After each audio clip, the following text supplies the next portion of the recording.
God was hovering over the waters, remember? Can you imagine how that was? Just imagine with me. Go with me. See the heavens, see the earth. God was there. It was like that. Spirit of God was everywhere. There was something there. And God had a vision. God had a dream. And He spoke forth His vision and dream. So He started to create according to His vision. And He spoke, and things were created. There were the plants, there were the flowers, orange, blue, yellow, purple. What colors? Red of love. Okay, rose, everything. The animals were there. Different animals, not one of each, different animals, different monkeys, different ants, different this. What is that? Oh, okay. She likes that.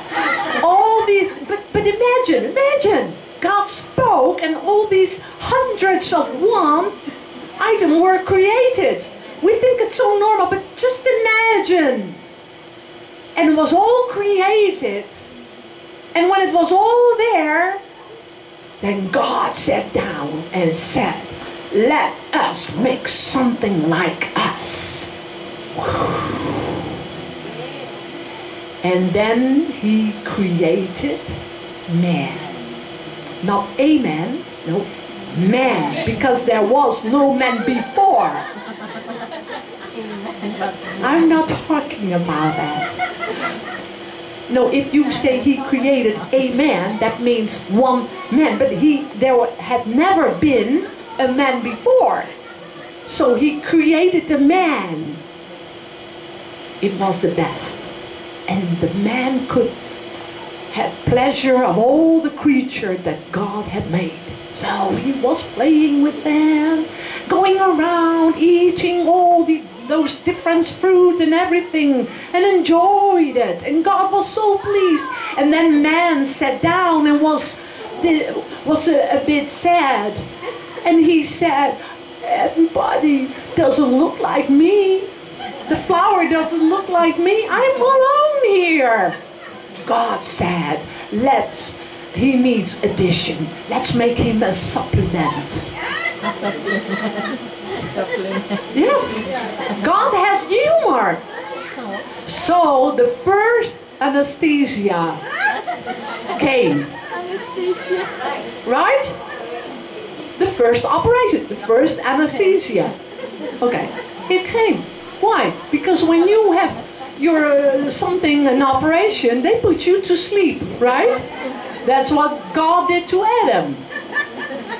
And He took a rib and He made, whoa, man, woman.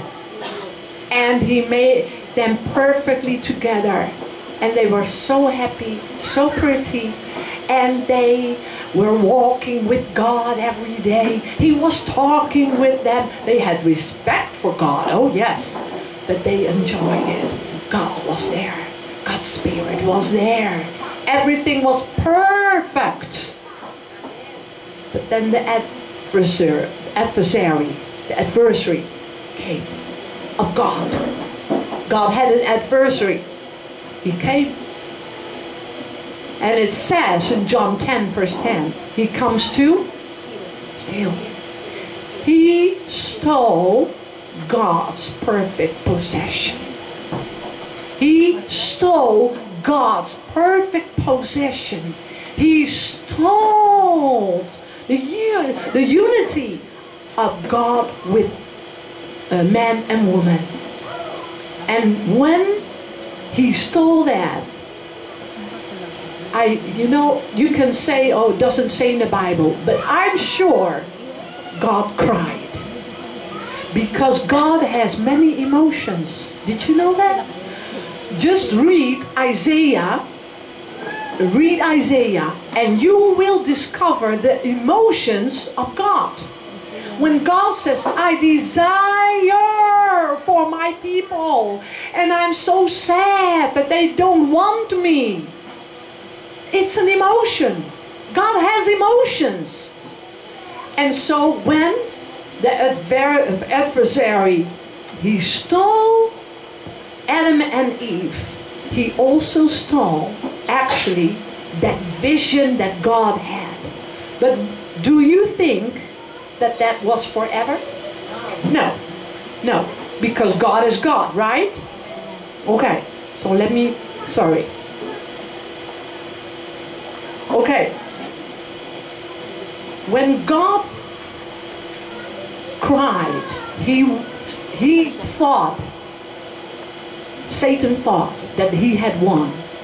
But God's vision never fails. God's vision never fails. Can you say that? God's vision never fails. So, through the ages, God wanted to fulfill His vision. And He's God, so He did. So He called Abraham. And He said to Abraham, Abraham, I will make you the father of many nations. Not a father, no, the father of many nations. Look at the stars. Look at the sand. And Abraham was how old? 75. He was 75 years old. So he thought, I'm getting old. I think next year I will be the father because I need time to be a father of many nations. So he went to his wife. She was old, I tell you. But, yes, can you imagine? Abraham, 75, and his wife was old too, Sarah. But then there came no child. It took years. It says in the Bible, I counted it, and it is, I think, 7 times that God reminded Abraham of his promise that he was going to make him a father of many nations. So, here is his wife Sarah. After a while, she says, I am getting so old, I cannot wait anymore. Yeah? So what happened? You know what happened. You know that she thought she had it all under control. She thought she was the boss there. I'm not saying she was the boss of Abraham, but she thought she had her household under control. So she had a splendid idea. And you know, sometimes God has a plan for our lives. God has a vision for our lives.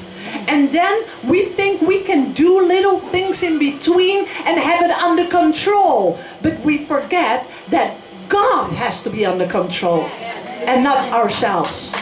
Yes, every time when God has a vision for your life, you better yield to Him 100% because otherwise you go maybe astray. So here is Sarah. And you know what happened with that baby. Now, you know, it was not Sarah who was the problem. It was not Sarah's actually mistake. No. The mistake was the time. They could not wait. Okay, hear this word. Here, see, sometimes we think that is the problem or that is the problem. But we have to yield to God.